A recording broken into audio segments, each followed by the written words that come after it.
mentira lo que cuenta, o si es realidad, o si es ficción o imaginación lo que cuenta Buñuel en esta película. Yo creo que al enfocar el año 1967, y en ese año el Metropolitan de Nueva York estrena un Don Juan de Mozart donde triunfan Pilar Lorengar y Alfredo Kraus.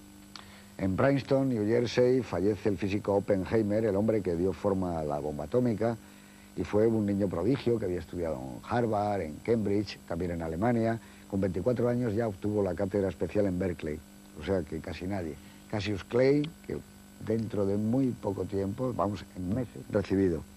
En accidente de automóvil muere François d'Orléac, hermana de Catherine Deneuve, y que había hecho con Truffaut La piel suave, y con Polanski y Cul-de-sac, y que había estado en un festival de San Sebastián, creo recordar que el año 64, y a los que estuvimos allí, que éramos casi unos chavales, pues realmente nos dejó fascinados y sobrecogidos por la belleza y la simpatía.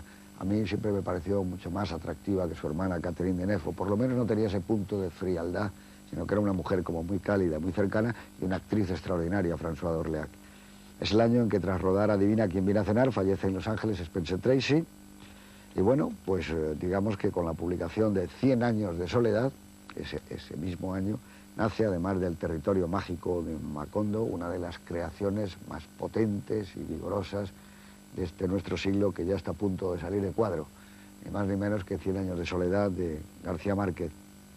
Ese año también muere el pintor belga René Magritte, que no se ha sentido también enamorado de esas nubes en esos cielos azules, esas nubes a veces aborregadas de Magritte, y la novelista norteamericana Carson McCullers, autora del Corazón es un cazador solitario.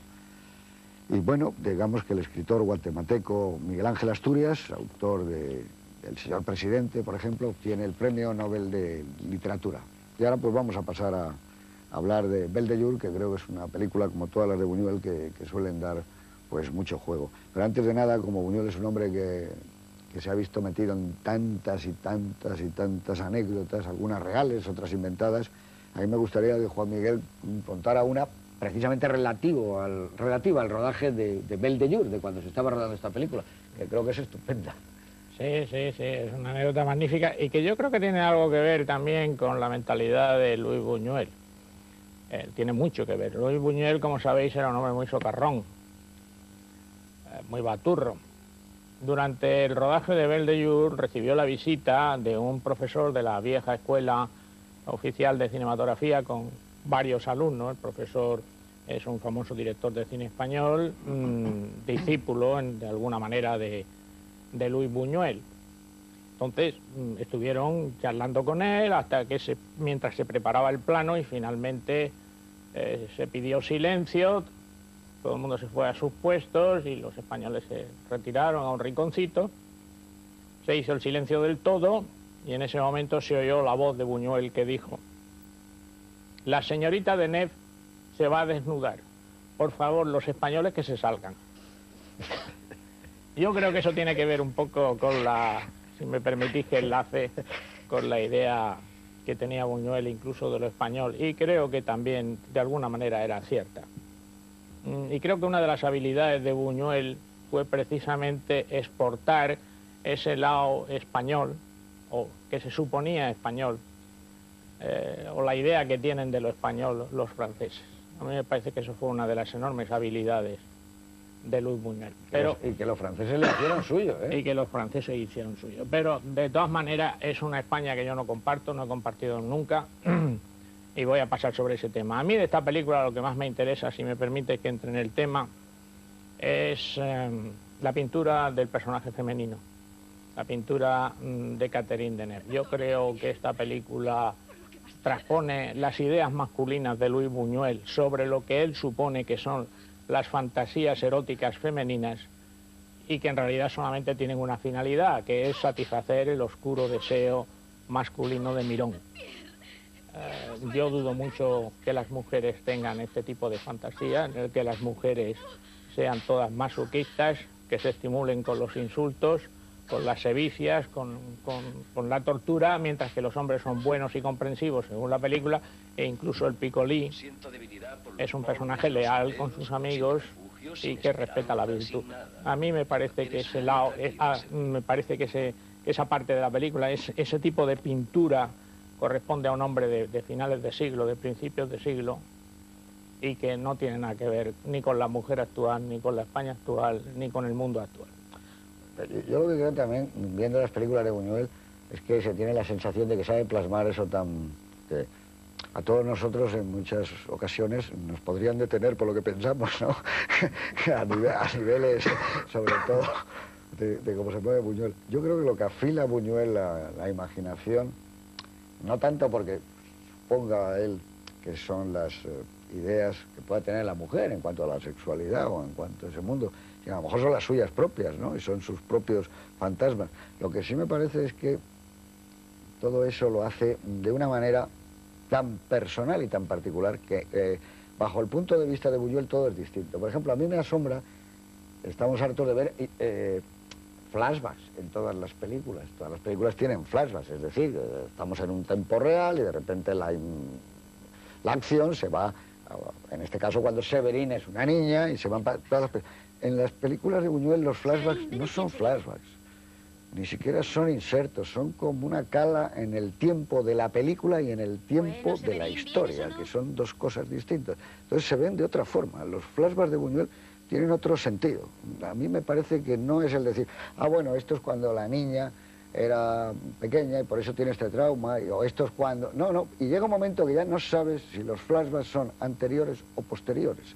Que ya no sabes si cuando se ve un coche de caballos, en esa imagen tan bonita, que recuerda incluso a Muerte entre las flores, esa imagen del bosque, el coche de caballos, ya no sabes si eso es anterior, posterior, o dónde empiezan a colocarse esos fragmentos de tiempo que él coloca y que a lo mejor yo les llamo flashback, y no son flashbacks. No, es decir, que él tiene algo, algo especial, Buñuel, por el tiempo. Lo que ha dicho Oti al principio en la presentación, yo es que creo que para los surrealistas el sueño y la realidad no hay ninguna diferencia. Están todos en tiempo presente, y eso es lo mejor que hace Buñuel en la película.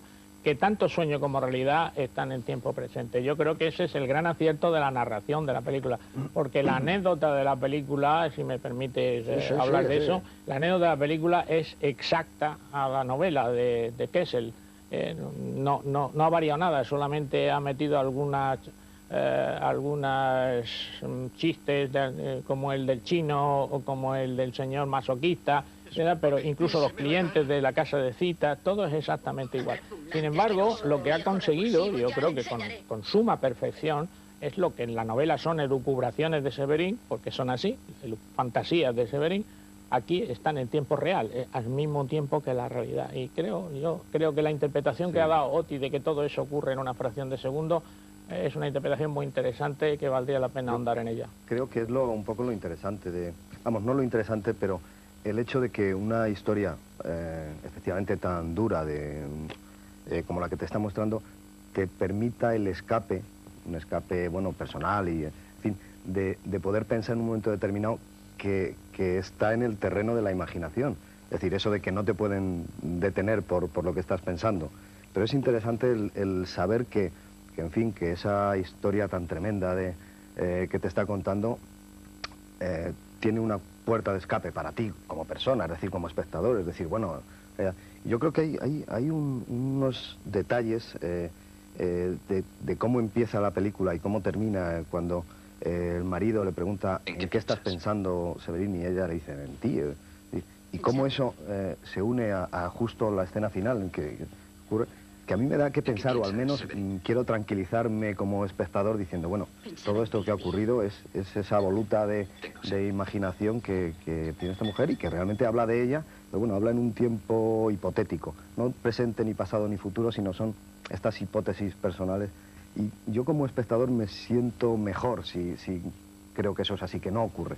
No, sí, pero ¿por qué te sientes mejor? No lo sé, debe de ser una porque cuestión... atrapas mejor la historia. Pero porque si no, no la atrapo de ninguna manera. Pero, y ahora le dije iba a hablar Miguel Marías, pero yo hay una cosa muy curiosa. Esta es una película de apariencia absolutamente normal. Decía Miguel, como una película francesa, de las de la época, cosmopolita, donde hay incluso, es de las películas más ricas de Buñuel de ambientes, hay un ambiente de nieve, hay un ambiente de tenis, hay bistros, hay taxis, las calles de París, bosques, casas. Bueno, es una película como... Pero de repente una señora sube la escalera y solo ponerle la cámara en los zapatos y en las piernas y seguir continuamente, ya eso ya dices, ya no es una película como la que estoy viendo. Es decir, que la mirada de Buñuel es distinta. Una señora duda, hemos visto muchas veces una escena, si entras o no entras a una casa, pero tal y como lo hace Buñuel cuando se abre una puerta y la otra señora sigue llamando todavía, eso no se hace normalmente en ningún tipo de película. Es decir, que lo que él está contando, yo